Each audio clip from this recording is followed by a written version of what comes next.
For then came the white men, with guns and Bibles that came, with greed and lust for human beings to sell for molasses and rum and money. They didn't invent slavery, they refined it and reduced its level of human devastation to levels unheard of in the world.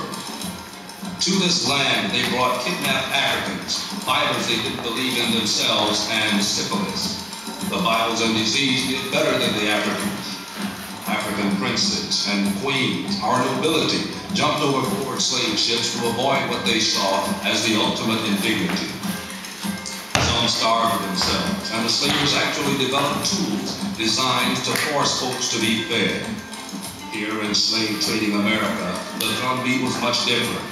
Feet replaced the gnarled, heavy-making hands, as they attempted vainly in most cases to beat out an escape route to freedom over many dirt roads, many swampy paths. For millions of us, escape meant death. Life went on for many of us. In our misery, pain, and never-ending suffering, we found very little peace, but peace right on. We found some peace in the old spirituals, which was the only music allowed at one time, the only words allowed besides, yes, boss, please, and thank you. In the hope for eventual liberation, we found joy, and in the slave church, an expression of that joy was beat out with tambourines.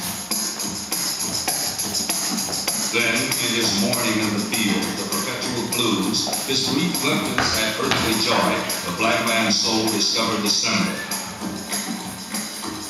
And the blues, gospel, and other instruments of music beware African tradition, which the slave masters found impossible to destroy, to certain European instruments, to most of them.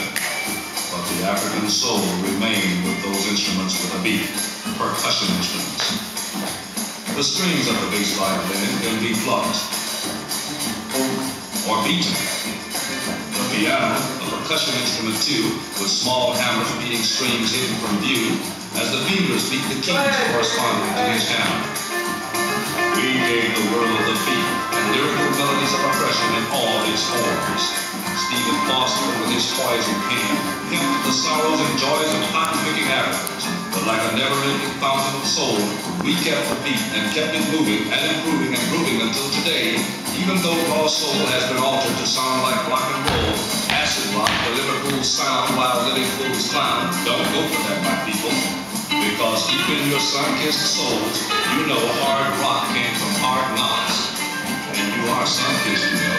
People of the sun, with permanent tans that do not match flesh-colored band-aids. We are one with warm tropical nature. If we have to, we can deal with